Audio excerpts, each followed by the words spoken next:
தலைவர் ராகுல் காந்தி அவர்கள் ஒரு மிக முக்கியமான ஒரு ஊடகவியலாளர் சந்திப்புல எப்படி ஹரியானாவில் நடந்து முடிந்த சட்டமன்ற தேர்தலில் பாரதிய ஜனதா கட்சி இந்திய தேர்தல் ஆணையத்தினோட உதவியோட எப்படி வாக்கு திருட்டில் மட்டுமல்ல எப்படி அரசாங்கத்தையே திருடி இருக்காங்க அப்படின்னு விரிவா விளக்கியிருக்காங்க. நீங்க ஹரியானா சட்டமன்ற தேர்தலில் வந்து மொத்தமா 2 கோடி ரெஜிஸ்டர் ஓட்டர்ஸ் இருந்திருக்காங்க. அதுல பாத்தீங்கன்னா 25,41,444 ஓட்டர்ஸ் அது வந்து சந்தேகத்திற்கிடமான வரையில காம்ப்ரமைஸ் ஆகியிருக்குது. இந்த நம்பர் படி பாத்தீங்கன்னா கிட்டத்தட்ட வந்து 12.5% ஓட்டர்ஸ் வந்து ஃபேக் ஓட்டர்ஸா இருந்திருக்காங்க. இது இன்னும் சுருக்கமா சொல்லணும்னா 8 ஓட்டுக்கு 1 ஓட்டு ஃபேக் ஓட்டு. அந்த மாதிரி ஒரு பெரிய ஒரு ஊழல் நடந்திருக்கு. என்னென்ன மாதிரி எல்லாம் நடந்திருக்குதுன்னா டூப்ளிகேட் என்ட்ரிஸ் இருந்திருக்குது, போட்டோகிராஃப் வந்து ஃபேக்கா இருந்திருக்குது, அட்ரஸஸ் வந்து இன்வாலிடா இருந்திருக்குது, பெரிய ஒரு லட்சக்கணக்கான எண்ணிக்கையில ஓட்டுகள் நீக்கப்பட்டு சேர்க்கப்பட்டிருக்கு. இந்த மாதிரி வந்து ஈடுபட்டிருக்காங்க. அதுல முக்கியமான விஷயம் என்னன்னு பாத்தீங்கன்னா இப்ப டபுள் என்ட்ரி இருக்குதுன்னு வச்சுங்க. டபுள் என்ட்ரி வந்து நிறைய இருக்குது அப்படின்னா அந்த டபுள் என்ட்ரிய நீக்கிறதுக்கு ஒரு சாஃப்ட்வேர் இருக்கு. அது வந்து எலெக்ஷன் கமிஷன் இருக்கு. ஏன்னா அவங்க வந்து ஆதார இணைச்சப்ப அந்த அல்காரிதம் அவங்க செட் பண்ணிருக்காங்க. சாதாரணமா எக்ஸல் சீட்ல போட்டாலே இப்போ நீங்க 1 லட்சம் போன் நம்பர்ஸ் வச்சிருக்கீங்க இல்ல 1 லட்சம் போட்டோ வச்சிருக்கீங்க அப்படின்னா ஒரு சாதாரண எக்ஸல் சீட்ல போட்டு கூகுள்ல கொடுத்தீங்கனாலே வந்து டூப்ளிகேட்ஸ் வந்து அதை டெலிட் பண்ணிடும்.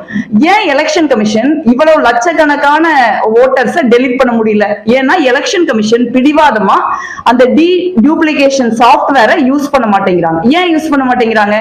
யூஸ் பண்ணா இந்த மாதிரி மல்டிபிள் ஒரே போட்டோ வந்து பல வாக்காளர்களுக்கு ஒரே போட்டோ இருக்கிறது, இல்ல வேறு போட்டோவில் ஒரே வாக்காளருடைய டீடைல் இருக்கிறது, இந்த மாதிரியான விஷயங்களை தெரிஞ்சிடும்.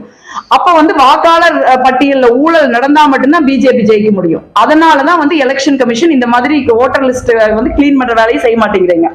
ஒரு அதிர்ச்சிகரமான விஷயம் என்னன்னு பாத்தீங்கன்னா ஒரு ராய்ங்கிற ஒரு இடத்துல ஒரு அசம்பிளி ஹரியானாவில் சோனிபட்ல அந்த ராய் அசம்பிளில ஒருத்தர் வந்து ஒரு பிரேசிலியன் மாடல், பிரேசில் நாட்டோடைய சேர்ந்த ஒரு மாடல், அவங்க வந்து 22 இடங்கள்ல இந்த ஓட்டர் லிஸ்ட்ல வராங்க. இங்க பாருங்க, எல்லா இடங்கள்லயும் வந்து அவங்க ஓட்டர் இந்த மாதிரி அது ஒரே பிரேசிலியன் மாடலோட போட்டோ எல்லா ஓட்டர் லிஸ்ட்லயும் கிட்டத்தட்ட 22 டைமுக்கு மேல வருது. எந்தெந்த பூத்துல வருதுன்னா பூத் நம்பர் 23, 175, பூத் நம்பர் 24ல 171, 464, 799, பூத் நம்பர் 138ல 81, 315, 656, 734, 761, பூத் நம்பர் 139ல 319, பூத் நம்பர் 178ல 624, பூத் நம்பர் 183ல 276. அதாவது ஒரே போட்டோ வச்சு எப்படி ஒரே சட்டமன்ற தொகுதியில பல பூத்துகள்ல இந்த மாதிரியான விஷயங்களை பண்ணிருக்காங்க.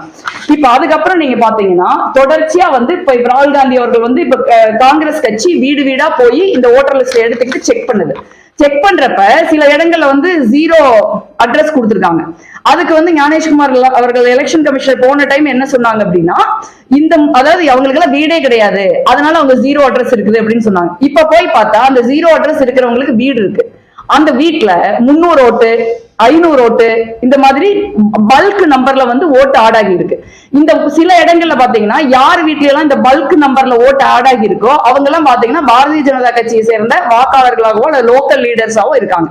சில பாரதிய ஜனதா கட்சியை சேர்ந்தவர்களுக்கு ஹரியானாவிலேயும் ஓட்டு இருக்கு, உத்தரப்பிரதேசத்திலையும் ஓட்டு இருக்கு. இது 2 வேற நேரத்துல தேர்தல் நடக்குதுங்கிறதையும் நம்ம வந்து புரிஞ்சுக்க வேண்டி இருக்குது.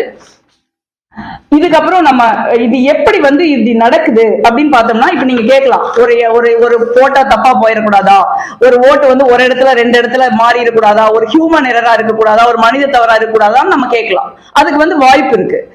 ஒரு இடத்துல 2 இடத்துல 10 இடத்துல நடந்தா நீங்க வந்து மனித தவறுன்னு சொல்லலாம். இது பாத்தீங்கன்னா ஒரு சிஸ்டமேட்டிக்கா நீங்க வந்து கிட்டத்தட்ட பாத்தீங்கன்னா ஒரு சிஸ்டமேட்டிக்கான ஒரு தெஃப்ட வந்து 25 லட்சம் ஓட்டுக்கு பக்கமா சிஸ்டமேட்டிக்கா நடத்துறாங்க. அப்போ ஒரு சிஸ்டமேட்டிக்கா நடக்கிறது வந்து மனித தவறு இல்ல, ஒரு மெஷினரி மூலமா ஒரு திட்டமிட்டு தெளிவான ஒரு பேட்டர்ன் வந்து இவங்க இது பண்ணிருக்காங்க. நீங்க பாத்தீங்கன்னா அதுல ஒரே பேரு, அவங்களோட சொந்தக்காரங்க பேர் அதே பேரு, அவங்களுடைய ஏஜ் இந்த மாதிரி ஒரே மாதிரி அடையாளங்கள் உள்ள பேர் வந்து பாத்தீங்கன்னா 5.2 லட்சம் பேர் இருக்காங்க. பல கான்ஸ்டிட்யூன்சில ஒரே பேர் உள்ளவங்க. அதே மாதிரி பாத்தீங்கன்னா 1.2 லட்சம் பேருக்கு பாத்தீங்கன்னா ஓட்டர் ஷேர் சேம் போட்டோகிராஃபா இருக்காங்க. இவங்க எல்லாம் பாத்தீங்கன்னா இந்த போட்டோகிராஃப் வந்து டிஃபரெண்ட் நேம்ஸ்ல இருக்கு. அந்த மாதிரி இந்த என்னென்ன அந்த பிரேசிலியன் மாடலோட நேம் பாத்தீங்கன்னா சீமான் ஒரு இடத்துல இருக்கு, ஸ்வீட்டின்னு ஒரு இடத்துல இருக்கு, சரஸ்வதினு ஒரு இடத்துல இருக்கு, சுமன் தேவின்னு ஒரு இடத்துல இருக்கு. ஆனா இதெல்லாம் போட்டாவே தான். இந்த மாதிரி சில பூத்துல பாத்தீங்கன்னா ஒரு பொண்ணோட போட்டோ 223 டைம்ல 2 பூத்துல வந்து அப்பியர் ஆகிருக்கு. அதே மாதிரி திகான்கிற ஒரு அசம்பிளில 100 டைம்ஸ் வந்து ஒருத்தரோட போட்டோ 10 டிஃபரெண்ட் பூத்துல வந்து அப்பியர் ஆகிருக்கு. அதே மாதிரி இன்வாலிட் ஓட்ஸ் அட்ரஸ் பாத்தீங்கன்னா 93,000 ஓட்டர்ஸ் வந்து இன்வாலிட் அட்ரஸ்ல 0 அட்ரஸ்ல இருக்காங்க.